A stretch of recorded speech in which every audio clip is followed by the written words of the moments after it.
else and I forgot about myself. Yeah. Cruising through the city all by myself, 'cause everybody tell me that I need. नमस्कार दोस्तों, आज का ये topic बहुत important है और मुझे बहुत से कमेंट लोगों ने लिखकर भेजे कि सर प्लीज़ इस वीडियो को कंटिन्यू रखिए, इस टॉपिक को आप कंटिन्यू रखिए। और मैंने उन सभी मेल को मद्देनजर रखते हुए ये डिसाइड करा है कि अब आपको हर तीसरे दिन इस टाइप की एक नई वीडियो मिलेगी। जी दोस्तों, इस वीडियो में मैं आज आपसे बात करूंगा एसएससी सीजीएल के पॉइंट ऑफ व्यू से, एसएससी सीजीएल की एग्जाम की दृष्टि से कौन कौन से क्वेश्चंस बहुत बहुत महत्वपूर्ण हैं, बहुत बहुत इम्पोर्टेंट हैं। तो प्यारे बच्चों, मैं आपसे एक गुजारिश करना चाहूँगा, इस वीडियो को देखने से पहले, इस वीडियो के स्टार्ट होने से पहले आप अपने साथ एक नोटबुक और पेन रखें। जो भी क्वेश्चंस इंपॉर्टेंट लगे आपको, उन सभी को आप पेन डाउन करिए, उनको लिखिए और समय समय पर उसका रिवीजन करना ना भूलें। और प्यारे बच्चों, अगर आपको ये वीडियो पसंद आए तो इसको लाइक करना और आपके जितने भी फ्रेंड कंपटीशन की तैयारी कर रहे हैं उन तक इस वीडियो को शेयर करना प्लीज़ मत भूलिएगा। और इसी के साथ शुरू करता हूँ मैं आज का अपना ये वीडियो। इसमें मैं आपको एक स्किल्स डेवलप करवाऊंगा कि पढ़ना कैसे होता है, किस तरह से हमको वन लाइनर जीके रीड करनी चाहिए, पढ़नी चाहिए और लंबे समय तक हम उसको किस तरह से याद कर सकते हैं। टाइम लगता है स्किल्स को डेवलप करने के लिए, लेकिन पहला कदम उठाना पड़ता है। अगर आप ये पहला कदम उठाने के लिए तैयार हैं तो आई एम डैम श्योर, मैं पक्की श्योरिटी लेता हूँ कि आपके एग्जाम की तैयारी इस तरह से बहुत अच्छी होगी और आपको याद करने की जो आपकी समय सीमा है, किसी भी क्वेश्चंस को याद करने की बात कर रहा हूँ बच्चों में, वो समय सीमा आपकी बहुत जल्दी बढ़ जाएगी। बच्चों, एक आइटम्स होता है बिटवीन द लाइंस। कई बच्चों ने सुना होगा बिटवीन द लाइंस का मतलब क्या होता है। तो बच्चों, बिटवीन द लाइंस का मतलब होता है कि दो लाइनों के बीच में जो स्पेस बचा होता है उसमें भी अपने विचारों को व्यक्त करना, अपने विचारों को लिखना। अगर मैं आपसे बात करूं, हमारे जो काफी बड़े बड़े जो कवि हैं, लेखक हैं, जैसे प्रेमचंद, मुंशी प्रेमचंद जी की बात कर रहा हूँ बच्चों में, रविंद्रनाथ टैगोर जी, महादेवी वर्मा, सूर्यकांत त्रिपाठी निराला और हमारे हरिवंश राय बच्चन जी, ये सभी हमारे बहुत बड़े बड़े राइटर और बड़े बड़े ये कवि रह चुके हैं। तो इनकी एक हैबिट होती थी, ये लोग बिटवीन द लाइंस में ज़्यादा फोकस करते थे। बिटवीन द लाइंस में आपको चलो बताता हूँ क्या होता है। बिटवीन द लाइंस में होता है कि हम जो ये बीच का स्पेस है, इसमें अपने विचार हम कैसे व्यक्त कर सकते हैं, वो भी इस क्वेश्चन से रिलेटेड। ये नहीं कि बात कर रहा है जहांगीर की और आप बात कर रहे हो कि सलमान की शादी कब होगी, आप ये तो फिल नहीं करोगे ना बीच में इसमें। तो मतलब कि बिटवीन द लाइंस में वही लाइनें आएंगी जो उस क्वेश्चन से रिलेटेड होगी। जैसे एग्जाम्पल के तौर पे मैं ये पहला क्वेश्चन आपको समझाने का प्रयास करता हूँ। जैसे जहांगीर ने अंग्रेज विलियम हॉकिंस को खान की उपाधि दी थी। अब आप ये सोचिए कि एग्जाम में आपको इस चीज को लेकर के, ये जो वन लाइनर जीके आपने अभी रीड करी, किस तरह से क्वेश्चन पूछ सकता है एग्जामिनर, किस तरह से पेपर सेट करेगा, आपसे किस तरह से क्वेश्चन पूछ सकता है। देखिए, पहला क्वेश्चन ये बनता है कि जहांगीर ने किसको खान की उपाधि दी थी, उसका नाम क्या है। आपको 4 ऑप्शन देगा, ABCD, आपको याद करना है। तो एक क्वेश्चन आपका यहाँ पे वन लाइनर जीके से ये तैयार हो गया। अगला क्वेश्चन होता है कि विलियम हॉकिंस को खान की उपाधि किसने दी थी। आप बात कर रहे हैं वो जहांगीर की। आपके पास 4 ऑप्शन देगा, अकबर, जहांगीर, औरंगजेब या अशोक। तो इस तरह से अगर आप एक एक लाइन को रीड करते हैं और अपने माइंड में क्वेश्चंस डेवलप करेंगे, बच्चों इसी स्किल्स की मैं बात कर रहा हूँ। थोड़ा टाइम लगेगा एक क्वेश्चन को याद करने के लिए। अगर आपको 3 मिनट लगता है, 4 मिनट लगता है, लगने दीजिए, कोई दिक्कत नहीं है। टाइम कम बचा है, मुझे पता है कि टाइम कम है आपके एग्जाम में, तो फिर भी आप इसी तरह से स्टडी करेंगे तो ज़्यादा बेस्ट होगा मेरे अकॉर्डिंग। आप एग्जाम से 1 महीने पहले दुनिया भर की किताबें पढ़ लेते हैं। जीके की कोई बुक पढ़ ली, वन लाइनर जीके पढ़ लिया, मैथ की ये बुक कर ली, इंग्लिश की वो बुक कर ली, ढेर पढ़ लिया एग्जाम से पहले। जी आप पता है प्यारे बच्चों, अकॉर्डिंग टू मी, मेरे हिसाब से आप लोग घोड़े पर सवार होते हैं उस समय। एग्जाम से 1 महीने पहले, 2 महीने पहले जो तैयारी करते हैं ना आप घोड़े पे सवार होते हैं, जो बहुत तेज दौड़ता है उस घोड़े पे आप सवार होते हैं, ठीक है। लेकिन उसकी लगाम आपके हाथ में नहीं होती। आप जो पढ़ रहे हैं बस पन्ने पलट रहे हैं, किताब के ढेर लगा रहे हैं, ढेर के ढेर पढ़ रहे हैं, लेकिन एग्जाम क्वालिफाई नहीं हो रहा। एग्जाम क्वालिफाई क्यों नहीं हो रहा? उसका रीजन क्या है? आपने कभी सोचा है? टाइम दिया है अपने आप को आपने इस बात को सोचने के लिए ऐसा क्यों हो रहा है? फिर हम कहते हैं कि हमारा लक खराब है। लक खराब नहीं है, आपके पढ़ने का पैटर्न खराब है। बुरा मत मानना बच्चों, ये फैक्ट है। कम पढ़ो, अच्छा पढ़ो। तो इसी तरह से मैं बात कर रहा हूँ आपसे, बिटवीन द लाइंस क्वेश्चंस बनाइए। कैसे क्वेश्चन बन सकते हैं, क्योंकि मैं एक एक क्वेश्चंस आपको बना के इस तरह से आपके मैं स्किल्स डेवलप कर सकता हूँ, बट वीडियो की लेंथ बहुत ज़्यादा बढ़ जाएगी। 35 मिनट, 40 मिनट, 1 घंटा हो सकता है। मैं जानता हूँ कि बच्चों के पास टाइम बहुत कम होता है, वो ज़्यादा लेंथी वीडियो नहीं रीड करते हैं, क्योंकि उनका समय बहुत कीमती है, उनके पास पढ़ने का टाइम नहीं है और वो काफ़ी जल्दी बोर हो जाते हैं।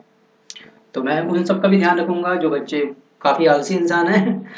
यही कहना चाहूंगा कि अगर पढ़ने के लिए तो कम से कम, अगर आपको सीजीएल क्वालिफाई करना है, अगर आपका एमटीएस का एग्जाम है, एमटीएस क्वालिफाई करना है, तो कम से कम आपको पर डे का 3 से 4 घंटे पढ़ना चाहिए। अगर सीजीएल का विचार बना के बैठ चुके हैं आप, तो टायर 2 मैथ और इंग्लिश, उसमें मैक्सिमम टाइम आपको देना पड़ेगा।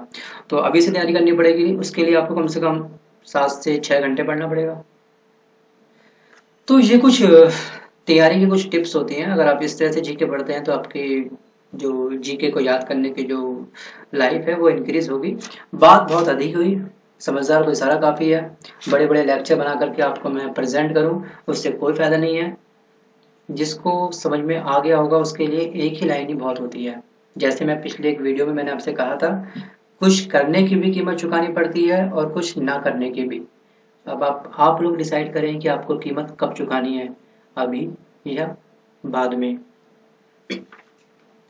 इस एक लाइन को आप पकड़ लीजिए, जो मैंने अभी आपको बोला है, उसको दिल पे बैठा लीजिए, घर कर लीजिए, उस बात को दिल पे ऐसे लिख लीजिए कि आप कभी भी सोएं आपको वो बात याद आए कि हाँ मुझे पढ़ना है, मुझे अभी कीमत चुकानी है, मुझे आने वाले टाइम पे आराम फरमाना है।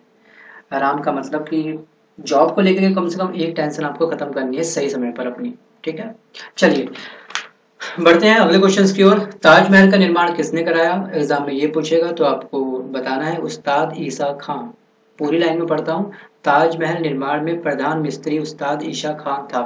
मीर जाफर को हटाकर अंग्रेजों ने मीर कासिम को बंगाल का नवाब बनाया। मीर जाफर को हटाकर बंगाल का नवाब किसको बनाया? एग्जाम में इस तरह से आपका एक नया क्वेश्चन बन सकता है। आपको लिखना है मीर कासिम। देखिए बच्चों, आपको नोट जो करने हैं, नोट केवल यही लाइन करनी है, बस माइंड में 2 से 3 बार इस तरह से क्वेश्चन तैयार करने हैं। ऑटोमेटिक आपको सब याद हो जाएगा पूरा वीडियो वन टाइम क्लिक करते ही। वीडियो को पॉज करते रहिए, जब भी कोई ऐड आपको दिखाई दे उस पर आप स्किप कर दीजिए, ठीक है। क्योंकि यूट्यूब नीचे कुछ ऐड डालता है तो उसमें 3 सेकंड के बाद आप उसको स्किप कर सकते हैं, और उसको स्किप करिए क्योंकि वो ऐड आपके लिए अभी यूजफुल नहीं है। आपको पढ़ने से मतलब है, आप पढ़िए। चलिए, भारत में प्रथम पुर्तगाली गवर्नर का नाम क्या था? भारत में प्रथम पुर्तगाली गवर्नर कौन आया था, उसका नाम क्या? उसका नाम था फ्रांसिस अल्मेडा। एग्जाम में कभी कभी क्वेश्चन इस तरह से पूछता है कि फ्रांसिस अल्मेडा कौन था? ये एक पुर्तगाली गवर्नर था जो भारत आया था। तो आपको याद रखना है कि फ्रांसिस अल्मेडा एक पुर्तगाली गवर्नर था। बच्चों अगला क्वेश्चन है यहाँ पे, हृदय और फेफड़े की गति सुनने के लिए जो डॉक्टर लोग जिस यंत्र का प्रयोग करते हैं उसे क्या कहते हैं? उसे बोलते हैं स्टेथोस्कोप। स्टेथोस्कोप, जिसको हम बोलते हैं हिंदी में आला। जो वो गले में लगाते हैं, गले में पहन के रखते हैं, कानों में उसके 2 साइड के लगाते हैं और हमारे फेफड़ों को चेक करते हैं, हमारे हृदय की धड़कन को सुनते हैं। अगला क्वेश्चन है, प्रेस की स्वतंत्रता। प्रेस का मतलब कपड़ों में जो प्रेस करते हैं वो नहीं, प्रेस का मतलब मीडिया, न्यूज़पेपर, न्यूज़ चैनल। इसकी स्वतंत्रता का संबंध किस आर्टिकल से है? आर्टिकल 19(1) कैसे? वैट जो है, वैट किस प्रकार का टैक्स है, किस प्रकार का कर है? डायरेक्ट या इनडायरेक्ट? ये जो कर होता है वो होता है इनडायरेक्ट। गोवा राज्य का निर्माण 56वां संविधान संशोधन द्वारा हुआ। ये क्वेश्चंस कई बार पूछा गया एग्जाम में। ये सभी क्वेश्चंस इंपॉर्टेंट है, बट ये क्वेश्चंस काफी इंपॉर्टेंट है। वो पूछता है आपसे कि 56वां संविधान संशोधन कब हुआ? ये हुआ आपका किस लिए हुआ? ये हुआ गोवा राज्य का निर्माण इसके अंतर्गत आया। अगले क्वेश्चंस के बारे में बात करते हैं हम लोग बच्चों। जायकवाड़ी परियोजना गोदावरी नदी पर स्थित है। गुलबर्गा कहाँ पर है? कर्नाटक राज्य में अवस्थित है। प्रथम विद्युत रेलवे 1925 में चली थी। The Lord of rings return of the king ने कुल 11 ऑस्कर जीते। मानव आंख के रेटिना पर वास्तविक एवं उल्टा प्रतिबिंब बनता है। फॉर्मूला बिटवीन द लाइंस क्या बन सकता है? आप बताइए जरा एक बार। इस लाइन में आप क्या फिल कर सकते हैं अपने अकॉर्डिंग? पॉज करिए, सोचिए और लिखिए। अलग से लिख दीजिए, रफ शीट में लिख लीजिए। इसमें पूछेंगे आपसे कि रेटिना का काम क्या होता है, रेटिना क्या फंक्शन करता है हमारी आंखों में। तो इसका जो फंक्शन होता है वास्तविक और उल्टा प्रतिबिंब हमारी आंखों पे इसमें बनता है। और रेटिना किसका भाग है? यह है आंखों का। महाबलीपुरम मंदिर को पल्लव राजवंश शासक द्वारा बनवाया गया था। अगेन मैं रिपीट कर रहा हूँ बच्चों, इसी को स्पीड में। विलियम हॉकिंस के बारे में हमने कुछ नया जाना और उस्ताद ईसा खां कौन थे इसके बारे में हमको चला पता। मीर कासिम को बंगाल का नवाब बनाया गया। फ्रांसिस अल्मेडा कौन था? ये पुर्तगाली गवर्नर था। इस तरह से आप लोग उसको स्पीड में याद करेंगे। और प्रेस की स्वतंत्रता, फ्रीडम ऑफ प्रेस जिसको बोलते हैं, ये आर्टिकल 19(1) क्या में आता है? वैट किस प्रकार का टैक्स है? Indirect tax. 56 में कौन सा राज्य बना? ये बना गोवा। गोदावरी नदी पर क्या स्थित है? जायकवाड़ी परियोजना। गुलबर्गा कहाँ पर है? कर्नाटक राज्य में। और प्रथम विद्युत रेलवे 1925 में चली थी। The Lord of rings return of the Kings को टोटल 11 पुरस्कार मिले। रेटिना क्या है? रेटिना पर वास्तविक और उल्टा प्रतिबिंब बनता है। महाबलीपुरम मंदिर का निर्माण किसने कराया? पल्लव राजवंश ने। पल्लव राजवंश लिखिए, फिर लिखिए आप नोट्स में महाबलीपुरम मंदिर का निर्माण। बस नोट्स में इतने लिखिएगा। इब्न बतूता अगला क्वेश्चन है। इब्न बतूता ये एक मोरक्को का ट्रैवलर्स था। सबसे पहली बात तो ये भारत में आया था किसके शासनकाल में? तो ये क्वेश्चन एग्जाम में कई बार पूछ लेता है, तो आप इसको ध्यान से देखिएगा। ये जो आया था ये आया था मोहम्मद बिन तुगलक के शासनकाल में। ठीक है, यहाँ से यहाँ तक आप इसको फोकस करिए। आगे है अहिल्या बाई, ग्वालियर की रानी थी। रानी लक्ष्मीबाई वो झांसी की थी। बंगाल का प्राचीन नाम गौड़ था। शरीर में हीमोग्लोबिन का कार्य होता है ऑक्सीजन का परिवहन करना। जो हमारा हीमोग्लोबिन होता है उसका मेन फंक्शन क्या होता है? उसका मेन कार्य क्या होता है? उसका मेन कार्य होता है प्यारे बच्चों ऑक्सीजन का परिवहन करना। आर्थिक सर्वे वित्त मंत्रालय द्वारा प्रकाशित होता है। आर्थिक सर्वे किसके द्वारा प्रकाशित करा जाता है? आपको 4 ऑप्शन देगा, आपको राइट आंसर लगाना है वित्त मंत्रालय। वित्त मंत्रालय द्वारा आर्थिक सर्वे करा जाता है। भारत की संविधान निर्मात्री सभा में संवैधानिक सलाहकार BN राव थे। महावीर एवं बुद्ध दोनों ने किसके शासनकाल में उपदेश दिया था?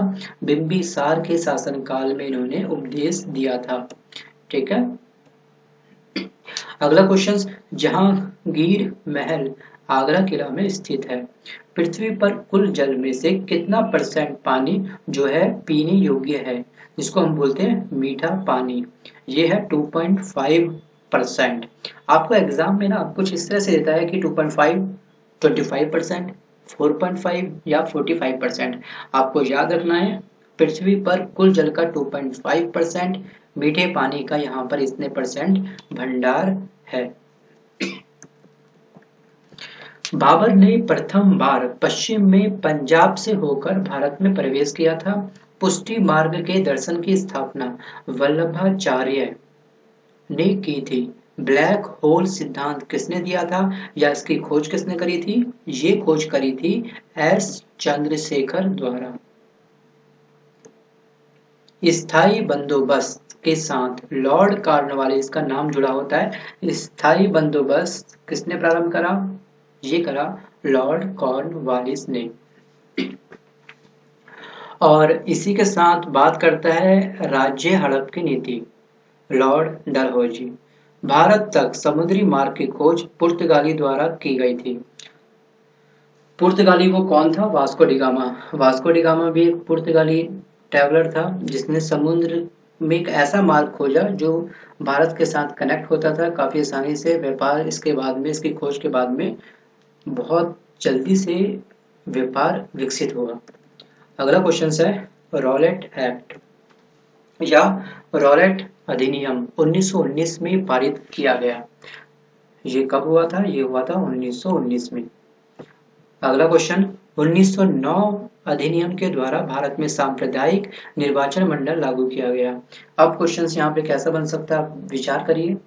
क्योंकि बच्चों वन लाइनर जीके पढ़ने से, आगे अगले क्वेश्चन पढ़ते रहने से, वन लाइनर एक लाइन पढ़ी, 2 लाइन पढ़ी, 3 लाइन पढ़ी, बिटवीन द लाइन्स में फोकस नहीं करा है, पढ़ते गए पढ़ते गए पढ़ते गए, पन्ने पलटते गए पलटते गए पलटते गए, एक दिन ऐसा आया किताब खत्म हो गई, लेकिन एग्जाम में उसी में से क्वेश्चन आ गया तो हम कंफ्यूज हो गए। तो ऐसी गलती मुझे नहीं लगता कि आपको करनी चाहिए। आपके पास टाइम है प्रैक्टिकल करने का, अपनी लाइफ के साथ अगर आप प्रैक्टिकल करना चाहते हैं इस तरह से कि बस लाइन टू लाइन पढ़ते जा रहे हैं, स्पीड में पन्ने पलटते जा रहे हैं, तो देख लीजिए आप। क्योंकि बीता हुआ समय दोबारा वापस नहीं आता, मैंने ऐसा सुना है, ऐसा मैंने फील करा है। अगर आपका समय वापस आ सकता है जो बीत चुका होगा, तो देख लीजिए, ऐसी मशीन कोई आपके पास में है तो कर लीजिए उसको अप्लाई। अगला क्वेश्चन है, भारत में योजना अवकाश 1966 के सूखा के बाद हुआ। सोम पैंस निकोबार के निवासी हैं। निकोबार के निवासी को क्या कहते हैं? कहते हैं सोम पैंस। अगला क्वेश्चन, श्रीनगर झेलम नदी के किनारे स्थित है। श्रीनगर कौन सी नदी के किनारे स्थित है? झेलम नदी के किनारे।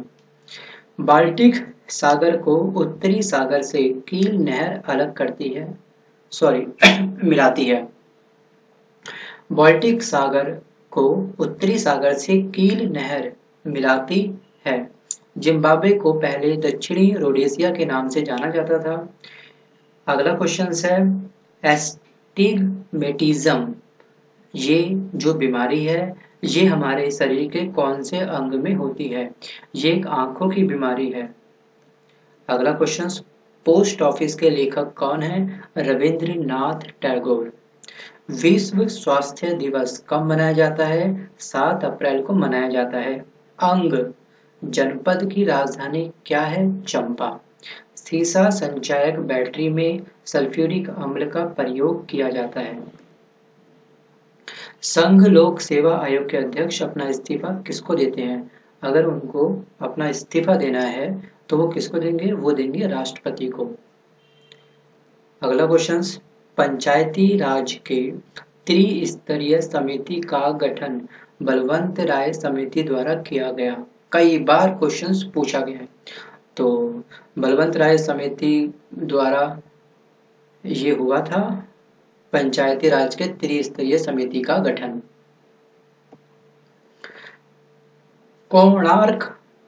कोणार्क बोलते हैं इसको, कोणार्क बोलते हैं। ठीक है, एग्जाम में आपको न भी लगा सकता है और ये डै भी लगा सकता है। तो ये एक सूर्य मंदिर है, इसका निर्माण किसने कराया था? नरसिंह देव प्रथम ने। आजीविका धर्म का संस्थापक मखली गोशाल था। पाइराइट उत्पन्न करने वाला एकमात्र राज्य कौन है? बिहार। गुप्त शासक स्कंदगुप्त ने सर्वप्रथम हूणों पर आक्रमण किया था। राष्ट्रकूट वंश के संस्थापक दंती दुर्ग थे। थायरॉक्सिन ग्रंथि मनुष्य के सभी उपापचयी क्रियाओं को नियंत्रित करती है। ये भी क्वेश्चंस काफी इंपॉर्टेंट है। इसके लिए भी आप एक नया क्वेश्चन बनाइए कि आपसे एग्जाम में वो किस तरह से पूछ सकता है क्वेश्चंस। वो एग्जाम में आपसे ये पूछेगा कि मनुष्य के सभी उपापचयी क्रियाओं को कौन नियंत्रित करता है, कौन सी ग्रंथि नियंत्रित करती है? तो आपको पता होना चाहिए थायरॉक्सिन ग्रंथि। अगला क्वेश्चन, भारत में प्रथम मुस्लिम आक्रमणकारी मोहम्मद बिन कासिम था। पित्त द्रव वसा अवशोषण में सहायक होता है। कुक्कुट आहार में विटामिन ए तथा के की अधिकता रहती है। ग्रेनाइट चट्टान का रूपांतरित चट्टान नाम क्या है? उसको बोलते हैं नीस। पिग्मी नामक आदिवासी कांगो बेसिन में पाए जाते हैं।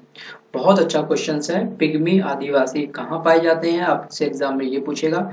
पिग्मी जनजाति रिलेटेड टू कांगो बेसिन, ये संबंध रखती है किससे? कांगो बेसिन से। अगला क्वेश्चन है, नारियल के लिए उष्ण एवं आर्द्र जलवायु उपयुक्त मानी जाती है।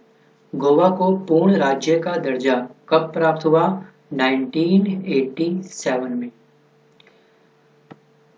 और इसी से संबंधित हमने एक बात और रीड करी थी। अभी हमने वन लाइनर जीके में एक क्वेश्चन और देखा था जो गोवा से संबंधित था। मैं आपको दिखाता हूँ, वेट करिए क्वेश्चन को। देखिए ये क्वेश्चन था हमारा, गोवा राज्य का निर्माण 56वां संविधान संशोधन द्वारा हुआ था। इसमें हमको ईयर नहीं पता था कौन से साल में संशोधन ये हुआ था। ये हुआ था 1987 में। अभी हमने क्वेश्चन देखा।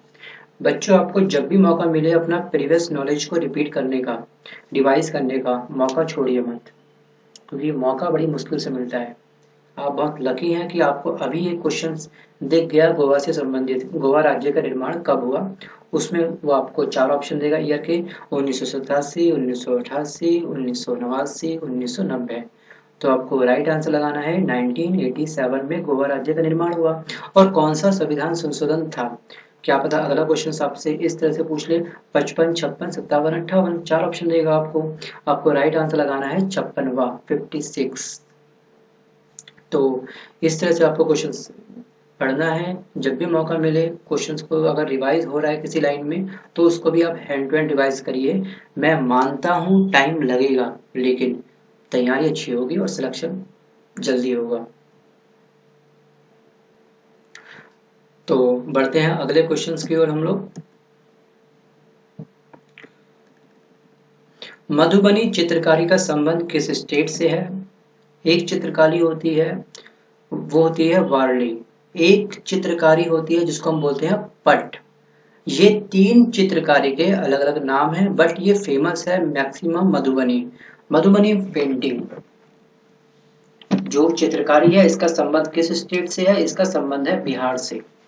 आप नोट्स में लिखिए, मधुबनी चित्रकारी बिहार से संबंधित है, वारली चित्रकारी का संबंध महाराष्ट्र से है, और पट चित्रकारी का संबंध जो है वो है उड़ीसा से। राष्ट्रीय मानव संग्रहालय भोपाल में स्थित है। राष्ट्रीय खेल दिवस 29 अगस्त को मनाया जाता है।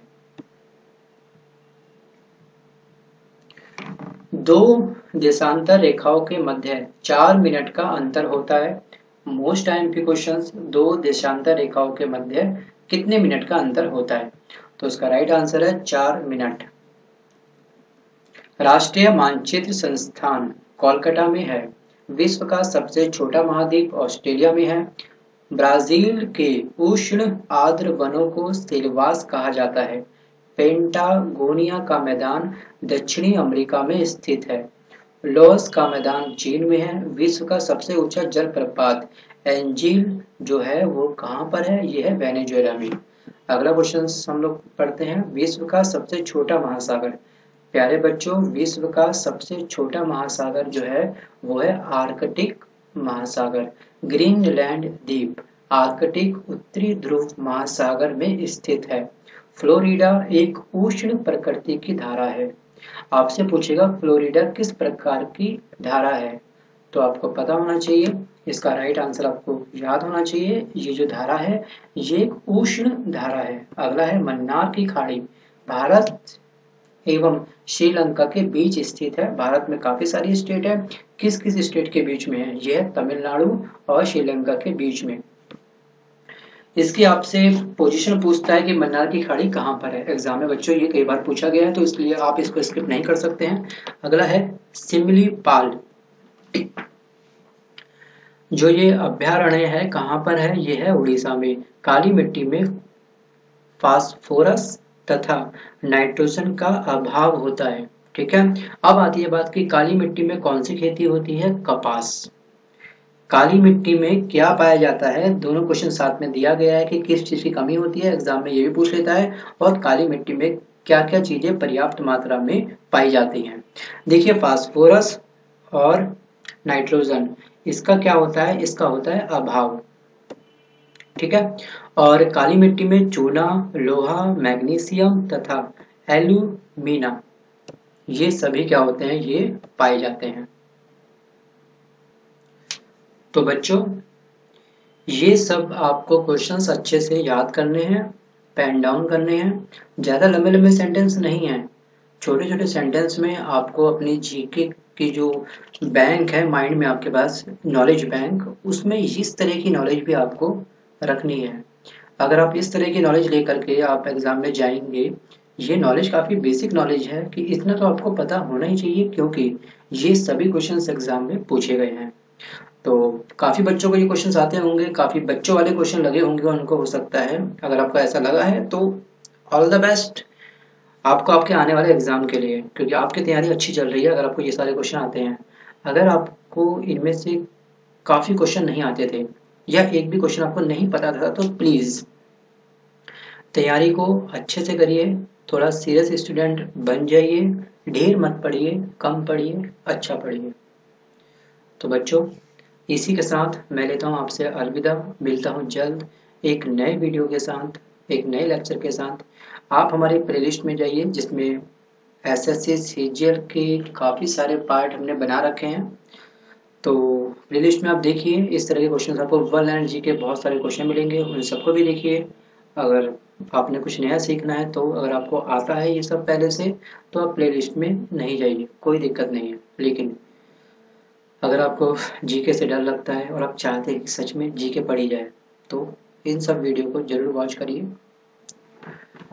और अगर आपके पास समय अच्छा है प्यारे बच्चों, एग्जाम में अगर आपके पास पूरा आपने अगर माइंड सेट कर रखा है कि मैं नेक्स्ट ईयर एग्जाम दूंगा 2018 में, तो फिर आप सबसे पहले एक लूसेंट जीके की बुक आती है वो परचेज करिए, मार्केट से परचेज कर लीजिए, कहीं से भी परचेज करिए, पहले उसको फिनिश करिए, उससे आपका बेस स्ट्रांग हो जाएगा। अगर टाइम कम है तो केवल एक ही सहारा होता है, वो होता है हमारे पास वन लाइनर जीके पढ़ने का, वो क्वेश्चन जो प्रीवियस ईयर के एग्जाम में पूछे गए हैं। तो इसलिए प्लेलिस्ट की हेल्प ले लीजिए। अगर टाइम कम है आपके पास में, टाइम ज़्यादा है, तो सबसे पहले मैं आपसे गुजारिश करना चाहूँगा कि आप सबसे पहले लूसेंट जीके पढ़ें। तो बच्चों, इसी के साथ अलविदा, और आपको आने वाले आपके एग्ज़ाम के लिए आप सभी को मेरी और मेरी पूरी टीम की ओर से ऑल द बेस्ट। धन्यवाद। जाएगी बच्चों, एक आइटम्स होता है बिटवीन द लाइंस। कई बच्चों ने सुना होगा बिटवीन द लाइंस का मतलब क्या होता है। तो बच्चों, बिटवीन द लाइंस का मतलब होता है कि दो लाइनों के बीच में जो स्पेस बचा होता है उसमें भी अपने विचारों को व्यक्त करना, अपने विचारों को लिखना। अगर मैं आपसे बात करूं, हमारे जो काफी बड़े बड़े जो कवि हैं, लेखक हैं, जैसे प्रेमचंद, मुंशी प्रेमचंद जी की बात कर रहा हूँ बच्चों मैं, रविंद्रनाथ टैगोर जी, महादेवी वर्मा, सूर्यकांत त्रिपाठी निराला, और हमारे हरिवंश राय बच्चन जी, ये सभी हमारे बहुत बड़े बड़े राइटर और बड़े बड़े ये कवि रह चुके हैं। तो इनकी एक हैबिट होती थी, ये लोग बिटवीन द लाइंस में ज़्यादा फोकस करते थे। बिटवीन द लाइंस में आपको चलो बताता हूँ क्या होता है। बिटवीन द लाइंस में होता है कि हम जो ये बीच का स्पेस है इसमें अपने विचार हम कैसे व्यक्त कर सकते हैं, वो भी इस क्वेश्चन से रिलेटेड। ये नहीं Someone else and I forgot about myself. Yeah. Cruising through the city all by myself. 'Cause everybody tell me that I need. नमस्कार दोस्तों, आज का ये टॉपिक बहुत इम्पोर्टेंट है और मुझे बहुत से कमेंट लोगों ने लिखकर भेजे कि सर प्लीज़ इस वीडियो को कंटिन्यू रखिए, इस टॉपिक को आप कंटिन्यू रखिए। और मैंने उन सभी मेल को मद्देनजर रखते हुए ये डिसाइड करा है कि अब आपको हर तीसरे दिन इस टाइप की एक नई वीडियो मिलेगी। जी दोस्तों, इस वीडियो में मैं आज आपसे बात करूंगा एसएससी सीजीएल के पॉइंट ऑफ व्यू से, एसएससी सीजीएल की एग्जाम की दृष्टि से कौन कौन से क्वेश्चंस बहुत बहुत महत्वपूर्ण हैं, बहुत बहुत इम्पोर्टेंट हैं। तो प्यारे बच्चों, मैं आपसे एक गुजारिश करना चाहूँगा, इस वीडियो को देखने से पहले, इस वीडियो के स्टार्ट होने से पहले आप अपने साथ एक नोटबुक और पेन रखें। जो भी क्वेश्चंस इंपॉर्टेंट लगे आपको, उन सभी की बात कर रहा है जहांगीर की, और आप बात कर रहे हो कि सलमान की शादी कब होगी, आप ये तो फिल नहीं करोगे ना बीच में इसमें। तो मतलब कि बिटवीन द लाइन्स में वही लाइनें आएंगी जो उस क्वेश्चन से रिलेटेड होगी।